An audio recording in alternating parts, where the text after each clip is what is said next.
Speculations continue to grow over Mojtaba's health and whereabouts. በዓለም አቀፍ ደረጃ ከፍተኛ ትኩረት የሳበውና የአሜሪካው CIA እንዲሁም የእስራኤሉ ሞሳድ በብርቱ ያደኗቸው የሚገኙት የኢራን ጠቅላይ መሪ ሙጅተባ ካሚኒ ድንገት ብቅ ብለዋል። የኢራን ጠቅላይ መሪ ሙጅተባ ካሚኒ በከፍተኛ የጤና እክል ውስጥ ይገኛሉ ተብሎ በሰፊው ከተወራ በኋላ አገሪቱ በርቀዬ የሚባል ቪዲዮ አውጥታለች።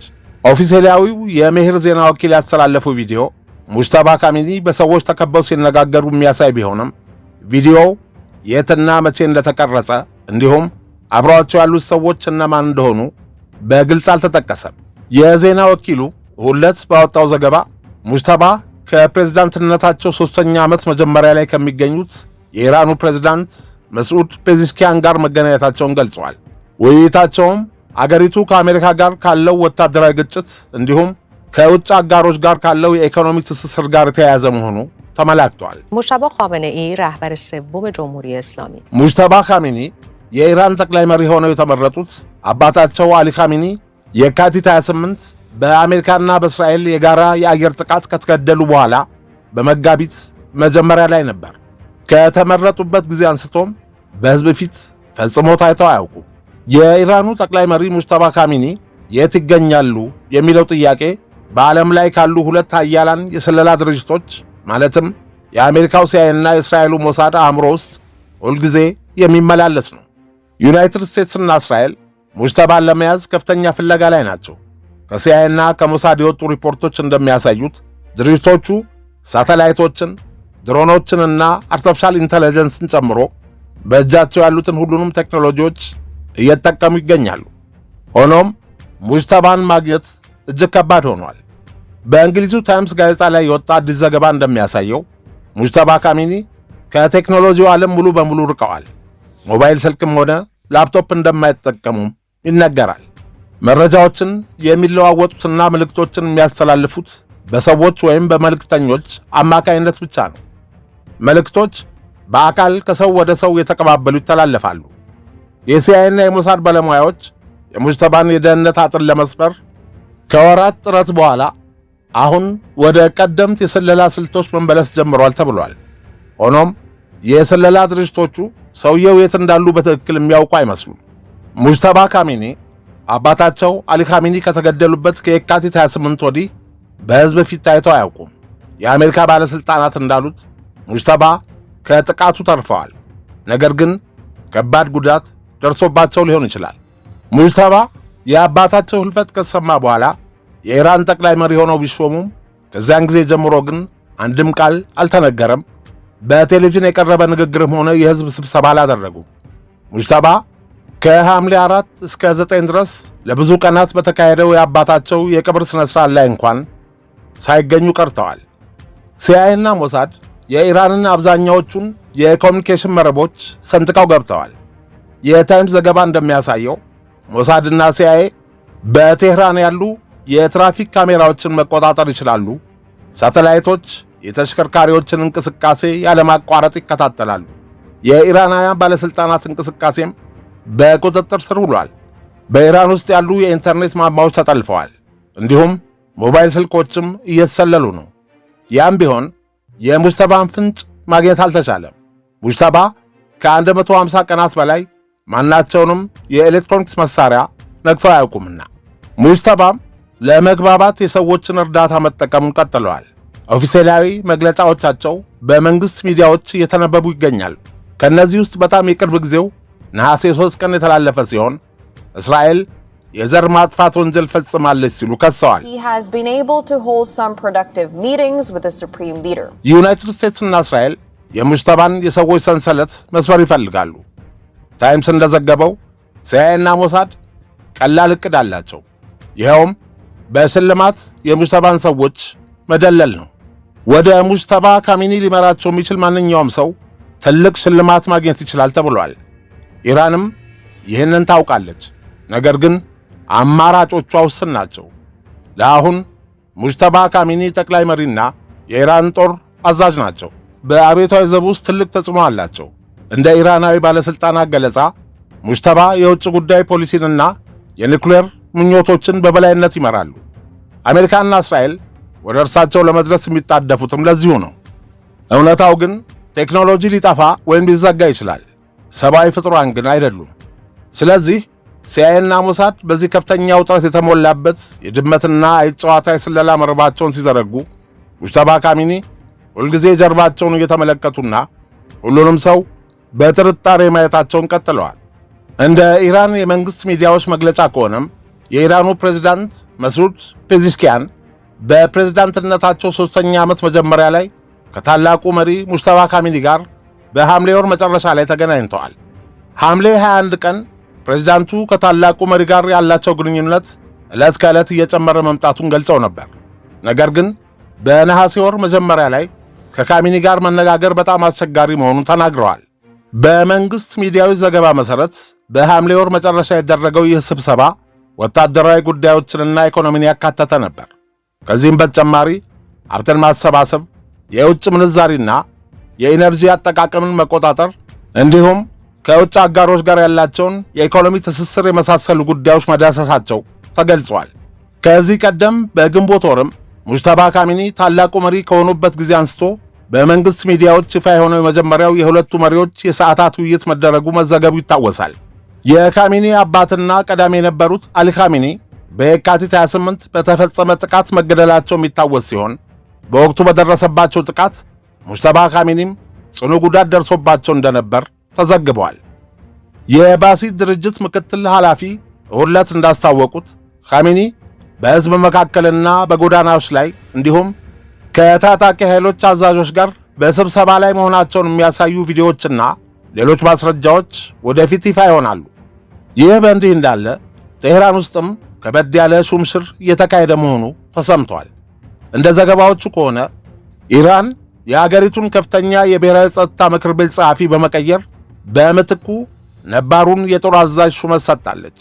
ይህ አዲስ ሹመት የኢራንን ነባር ባለሥልጣናት ይበልጥ ሥልጣናቸውን እያጠናከሩ መምጣታቸውን የሚያሳይ ነውም እያስባለ ነው። በ1980ዎቹ የኢራን ኢራቅ ጦርነት ወቅት የኢራንን አብዮታዊ ዘብ ሰራዊት ይመሩ የነበሩት ሞሲን ረዛኢ አዲሱ የከፍተኛው የብሔራዊ ጸጥታ ምክር ቤት ጸሐፊ በመሆን በዕለተ እሁድ ተሹመዋል። ሞሲን ረዛኢ ከዚህ በፊት የኢራኑ ጠቅላይ መሪ አያቶላ ሙጅተባ ካሚኒ አማካሪ ሆነው ሲያገለግሉ ቆይተዋል። ረዛኢ ይህንን ቦታ የተረከቡት ከዚህ ቀደም ኃላፊነቱን ይዘው ከነበሩት ከሞሐመድ ባጋር ዞልጋድ ነው። ዞልጋድ ይህንን ቦታ የተረከቡት የቀድሞው የምክር ቤቱ ጸሐፊ አሊ ላሪጃኒ በዚሁ ዓመት መጀመሪያ ላይ ከአሜሪካ እስራኤል ጥቃቶች ጋር በተያያዘ በእስራኤል አየር ጥቃት መገደላቸውን ተከትሎ ነበር። የፕሬዝዳንት መስዑድ ፔዚሽኪያን ቃል አቀባይ የሆኑት ሰይድ መህዲ ተባይ እንደገለጹት ዞልጋድ ከሥራው ተሰናብተው ሌላ አዲስ ኃላፊነት እንደሚረከቡና በቦታው ሞሲን ረዛኢ እንደሚተኳቸው አስታውቀዋል። ምንም እንኳን ዞልጋድ ራሳቸው የአብዮታዊ ዘቡ አባል ቢሆኑም ተንታኞች እንደሚያመለክቱት ግን እንደ ሌሎች አሁን ያሉና የቀድሞ ከፍተኛ የጦር አዛዦች ያን ያህል ትልቅ ሥልጣንና ተጽዕኖ አልነበራቸውም። ከፍተኛ ባለሥልጣናትን የሚያካትተው የጸጥታ ምክር ቤት ከአሜሪካ ጋር ባለው ቀጣይ ግጭት ላይ የኢራንን ፖሊሲ በመወሰን ረገድ እጅግ ወሳኝ ሚና ተጫውቷል። ምክር ቤቱ ሰኔ ወር ላይ ጦርነቱን ለማቆም የሚያስችል የመግባቢያ ሰነድ ላይ ቢስማማም በአሜሪካና በኢራን መካከል በሆርሙዝ ሰርጥ ቁጥጥር ዙሪያ በተነሱ አለመግባባቶች ምክንያት ስምምነቱ በፍጥነት መፍረሱ ይታወሳል። የሞሲን ረዛኢ መሾም ለበርካታ ምክንያቶች ትልቅ ትርጉም አለው ይላሉ ተንታኞች። በመጀመሪያ ደረጃ በጀርመን የሚገኙ የኢራን ጸጥታ ጉዳዮች ባለሙያ የሆኑት ሐሚድ ሬዛ አዚዚ እንዳሉት ይህ ሹመት የአገሪቱ የቆዩ የጸጥታ አለቆች ሥልጣናቸውን እያጠናከሩ እንጂ ወደፊት ወደ መጡ ወጣት የፖለቲካ ልሂቃን ሽግግር ለማድረግ ፍላጎት የሌላቸው መሆኑን ያሳያል። ረዛኢ ከ4 አስርታት በላይ በኢራን ወታደራዊና ፖለቲካ ከፍተኛ ደረጃ ላይ የቆዩ ሰው ሲሆኑ ከወታደራዊ ኃላፊነቱ ባለፈ ለፕሬዝዳንትነት በርካታ ጊዜያት ቢወዳደሩም ሳይሳካላቸው ቀርቷል። በሁለተኛ ደረጃ አዚዚ እንደሚሉት ይህ ሹመት ከዩናይትድ ስቴትስ ጋር ድርድር እያደረጉ ያሉትንና የፓርላማ አፈ ጉባኤ የሆኑትን የመሐመድ ባጋር ጋሊባፍን ከመጠን ያለፈ ተጽዕኖ ለመገደብ የታለመ የካሚኒ የኃይል ሚዛን አጠባበቅ ነው። የአብዮታዊ ዘብ የቀድሞ አዛዥ የሆኑት ጋሊባፍ ከዞልጋድ ጋር ቅርበት እንዳላቸው ይታወቃል። በኢራን ውስጥ ጠንካራ አቋም ያላቸው አካላት ሰኔ ወር ላይ ከአሜሪካ ጋር የተደረሰውን የተኩስ አቁም ስምምነት ሲቃወሙ፣ ጋሊባፍ ግን ስምምነቱን ይከላከሉ ነበርም ተብሏል። ስለዚህ የረዛኢ መምጣት የሥርዓቱ ነባር መሪዎች እጅ ላይ እጅጉን ተጠናክሮ እየገባ መሆኑን ያሳያል ይላሉ ታዛቢዎቹ። በቴኔሲ ቻቱኑጋ ዩኒቨርሲቲ ኢራንን የሚያጠኑት ፕሮፌሰር ሰይድ ጎልካር እንደገለጹት የረዛኢ ከፍ ማለት አብዮታዊ ዘቡ በኢራን ውስጥ ቁልፍ ውሳኔዎችን እያደረገ መሆኑን የሚያሳይ ሌላው ማሳያ ነው። ሆኖም ይህ ለውጥ ውሳኔዎቹ ከዚህ በላይ ጠንካራ ይሆናሉ ማለት አይደለም። ይልቁንም ሞሴን ረዛኢና መሐመድ ባጋር ጋሊባፍ ሁለቱም ከፍተኛ ፖለቲካዊ ምኞት ያላቸውና ከዚህ ቀደም ለፕሬዝዳንትነት የተወዳደሩ በመሆናቸው ወደፊት መጋጨታቸው የማይቀር መሆኑን ፕሮፌሰሩ ተናግረዋል። ይህ አወቃቀር ለረጅም ጊዜ ሊሰራ አይችልም፣ ሁሉም ሰው ንጉሥ መሆን ይፈልጋል ሲሉም አክለዋል። ፕሮፌሰሩ በይፋ ሹመቱ በፕሬዝዳንቱ በኩል የሚከናወን ቢመስልም በእውነቱ ግን ውሳኔውን የሚያስተላልፈው ጠቅላይ መሪው ራሳቸው መሆናቸውን ግን አጥኚዎቹ ይስማሙበታል።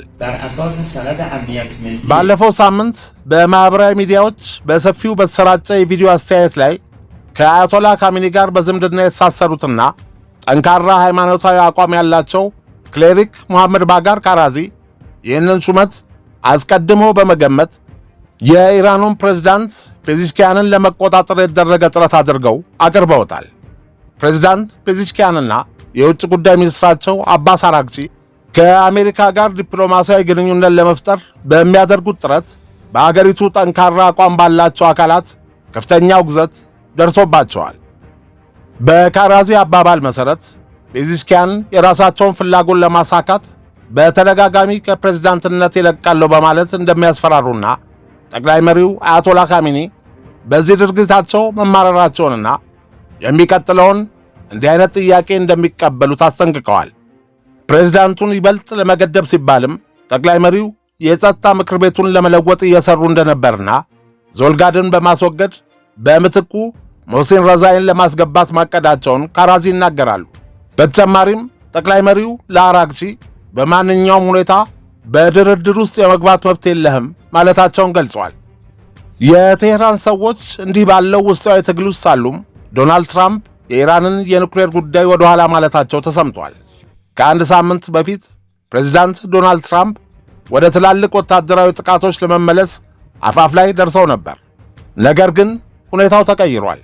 ፕሬዝዳንቱ ከአክሲዮስ ጋር ባደረጉት ቃለ መጠይቅ ምንም አይነት አዲስ ወታደራዊ ዛቻዎችን አላሰሙም። ኢራን የሆርሙዝ ሰርጥን እንደገና ለመክፈት ከኦማን ጋር ሊደረግ የታቀደውን ስምምነት እያዘገየች መሆኗ ቢታወቅም ትራምፕ በዚህ ጉዳይ ላይ ምንም አይነት ቁጣ አላሳዩም። በስልክ ባደረጉት አጭር ቆይታም በለስላሳና ቀዝቀዝ ባለመልኩ እየሄድንበት ነው ብለዋል ትራምፕ። እኛ ከእነሱ ጋር በከፊል ብቻ ነው እየደራደርን ያለ ነው። አሁን የምናደርገው ነገር ቢኖር በከፍተኛ የዋጋ ግሽበትና በገንዘብ እጥረት ውስጥ የምትገኘው ኢራንን መከታተል ብቻ ነው ሲሉም አክለዋል። ትራምፕ አያይዘውም ኢራን በኢኮኖሚ በጣም አስከፊ ሁኔታ ውስጥ እንደምትገኝና ለወታደሮቿ እንኳን ለመክፈል የሚሆን ገንዘብ እንደሌላት ጠቁመዋል። የአሜሪካ የባህር ኃይል ማዕቀብ የኢራንን የኢኮኖሚ ቀውስ ይበልጥ እንዳባባሰውም ተናግረዋል። በሌላ በኩል ደግሞ የነዳጅ ዋጋ በበርሜል ከ$75 ትንሽ ከፍ ማለቱ አሜሪካውያን ሸማቾች ከጦርነቱ የሚያገኙትን ጫና እንዲቀንስ አድርጎታል ብለዋል። ስለ ኢራን ሁኔታ ሲናገሩም ይህ ነገር ይስተካከላል፣ ልክ እንደ ቼዝ ጨዋታ ነው በማለት የሁለቱን ሀገሮች መመላለስ ገልጸውታል። በስተጀርባ ያለው እውነታና አዳዲስ ጥያቄዎች ሲታዩ ግን በኢራን በኦማንና በአሜሪካ መካከል የሆርሙዝ ሰርጥ ትራፊክን የሚቆጣጠር ስምምነት ተዘጋጅቶ ለውሳኔ ቀርቦ ነበር። የዚህ አዲስ ስምምነት አካል እንደመሆኑ መጠን ኢራን ከጦርነቱ በፊት ያልነበራትን የከፊል የትራፊክ ቁጥጥር ባለቤትነት ታገኛለች ተብሎ ይጠበቅም ነበር። የኳታርና የፓኪስታን አሸማጋዮች ስምምነቱ ረቡዕ ቀን ይፋ ይሆናል ብለው ሙሉ እምነት ነበራቸው። ነገር ግን ከዚያ ወዲህ ነገሮች እየቀዘቀዙ መጥተዋል። የአሜሪካ ባለሥልጣናት እንደሚሉ ከሆነ በኢራን መንግሥት ውስጥ ከፍተኛ አለመግባባቶች ተፈጥረዋል። በአንድ በኩል በፕሬዝዳንት ማሱድ ፔዚሽኪያን የሚመራው ቡድን ስለ ኢኮኖሚ ውድቀት ከፍተኛ ስጋት ስላለው ከዩናይትድ ስቴትስ ጋር ስምምነት ላይ መድረስ እንዳለባቸው ያምናሉ። በሌላ በኩል ደግሞ በአብዮታዊ ዘባዛዡ አህመድ ቫሂዲ የሚመራው ሌላኛው ቡድን ማናቸውንም አይነት ስምምነቶችን ውድቅ አድርጓል። ባለፈው ቅዳሜ የኢራን ከፍተኛ ብሔራዊ የጸጥታ ምክር ቤት ኃላፊ ሙሐመድ ባገር ዞልጋድ የሆርሙዝ ሰርጥን እንደገና ለመክፈት አዳዲስና ከባድ ቅድመ ሁኔታዎችን አስቀምጠዋል። እነሱም አሜሪካ ኢራንን በየትኛውም ቋንቋ ፈጽሞ እንዳትዝትባትና እንዳትሳደብ፣ በኢራንና በሊባኖስ፣ በጋዛ፣ የመን እንዲሁም ኢራቅ ባሉ አጋሮቿ ላይ የተጀመረው ጦርነት በቋሚነት እንዲቆም፣ የባህር ማዕቀቡ እንዲነሳና ወታደራዊ ኃይሎች ከኢራን አቅራቢያ እንዲወጡ የሚሉ ይገኙበታል። በተጨማሪም ለደረሰ የጦርነት ጉዳት ሙሉ ካሳ እንዲከፈል፣ ማዕቀቦች ሁሉ እንዲነሱና የኢራን የታገዱ ገንዘቦች ሁሉ እንዲለቀቁ ጠይቀዋል። ከጥቂት ሳምንታት በፊት እነዚህ ጥያቄዎች የኒውክሌር ስምምነት ቅድመ ሁኔታዎች ነበሩ። አሁን ግን ሰርጡን ለመክፈት ብቻ እንደ ቅድመ ሁኔታ እየቀረቡ ይገኛሉ። ከአደራዳሪ አገሮች አንዱ የሆኑት ዲፕሎማት እንዳሉትም ይህ መግለጫ በኢራን መንግሥት ውስጥ ያለውን የፖለቲካ ትግል የሚያሳይ ነው። የአሜሪካ ባለሥልጣናት እንደገለጹት ከሆነም ትራምፕ ከአንድ ሳምንት በፊት በኢራን ላይ ትልቅ ወታደራዊ ጥቃት ለመሰንዘር አዘንብለው ነበር። ነገር ግን ለአሁን ውጥኑን እንዲያቀዘቅዙ ተደርገዋል። የአሜሪካ ባለሥልጣን አክለውም ጦርነቱ ሲቆም ኢራን የጦርነቱን መዘዝ፣ በመሠረተ ልማት ላይ የደረሰውን ውድቀትና የኢኮኖሚ ቀውስ ፊት ለፊት እንድትጋፈጠው እንደሚያስገድዷት ገልጸዋል። በአሁኑ ሰዓት ከአሜሪካ ሰራዊት ጋር በመቀናጀት በየምሽቱ ወደ 8 ሚሊዮን የሚጠጉ በርሜል ነዳጅ ከፋርስ ባሕረ ሰላጤ በደቡባዊ የሆርሙዝ ሰርጥ በኩል እየወጣ ይገኛል። አሜሪካ እስካሁን ስምምነት ላይ ሳይደረስ ተጨማሪ ነዳጅ ለማስወጣትም እየጣረች ትገኛለች። ምክትል ፕሬዚዳንት ቫንስ ለፎክስ ኒውስ እንደተናገሩትም ይህ ነገር አያልቅም፣ ገና አላበቃም፣ በጨዋታው መሃል ላይ እንገኛለን። ለአሜሪካ ሕዝብ የተሻለ ውጤት ለማምጣትም ዲፕሎማሲያዊ፣ ኢኮኖሚያዊና ወታደራዊ መሳሪያዎችን እየተጠቀምን እንገኛለን ብለዋል። እንደ ታዋቂው የዎል ስትሪት ጆርናል ዘገባ ከሆነም ፕሬዚዳንት ትራምፕ ተጠቃሚነት ያለው የስትራቴጂክ የውሃ መስመር የሆነው የሆርሙዝ ሰርጥ እንደገና መከፈቱን ተከትሎ ከኢራን ጋር የተደረገውን ጦርነት ድል አድርገው ለማወጅ ዝግጁ መሆናቸውን ገልጸዋል። የአሜሪካ ባለሥልጣናት ለጋዜጣው እንደገለጹት ትራምፕ ስትራቴጂካዊ ውሃውን እንደገና ለማስከፈት ሲባል ብቻ ከኢራን ጋር አዲስ የኒውክሌር ስምምነት የመፍጠር ጥረታቸውን ሊተዉት እንደሚችሉ በግልጽ ጠቁመዋል። አሜሪካ በኢራን ላይ የነበራትን ወታደራዊ ዓላማዎች ማሳካቷን የገለጸው የዜናው ምንጭ ትራምፕ አሁን ዋና ትኩረታቸውን የሰጡት በወሽመጡ በኩል የነዳጅ ማጓጓዣዎች እንቅስቃሴ ላይ መሆኑን ተናግረዋል። አሜሪካ በወንዙ አካባቢ ኃይሎቿን ማስቀመጧን የምትቀጥል ሲሆን ኢራን መርከቦች ላይ ካነጣጠረች ዳግመኛ ጥቃት ለመሰንዘር እንደምትችልም ዘገባው አክሎ ገልጿል። በሌላ በኩል የአሜሪካ ኃይሎች በሰኔ 2005 ጦርነት ወቅት 3 የኒውክሌር ማዕከሎችን ከመምታታቸው አንጻር ኢራን በፕሬዝዳንትነታቸው ዘመን የኒውክሌር ተቋሞቿን እንደገና መገንባት እንደማትችል ትራምፕ ያምናሉም ተብሏል። ባለሥልጣናቱ አክለውም መርከቦች ወደ መጓጓዣቸው ከተመለሱና አሜሪካ የኢራንን የኒውክሌር ፕሮግራም እንደገና እንዳትጀምር የማስቆም አቅሟን ከቀጠለች ትራምፕ የተኩስ አቁም ስምምነቱን ላልተወሰነ ጊዜ ሊያራዝሙ እንደሚችሉ ገልጸዋል።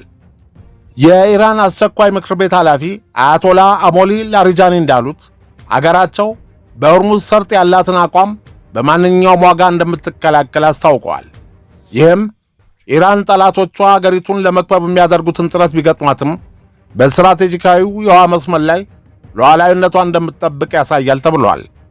ለዚህ ሁሉ የትራምፕ ዛሬም ያልተገታ ፉከራ የኢራን ሰራዊት አዛዥ ብርጋዴር ጀነራል አሊ ጃሃን ሻሂ ጠንካራ ማስጠንቀቂያ ያስተላለፉ ሲሆን ማንኛውም አይነት የአሜሪካ እግረኛ ወታደር ጣልቃ ገብነት ፈጣንና የማያዳግም እርምጃ እንደሚገጥመው አውጀዋል።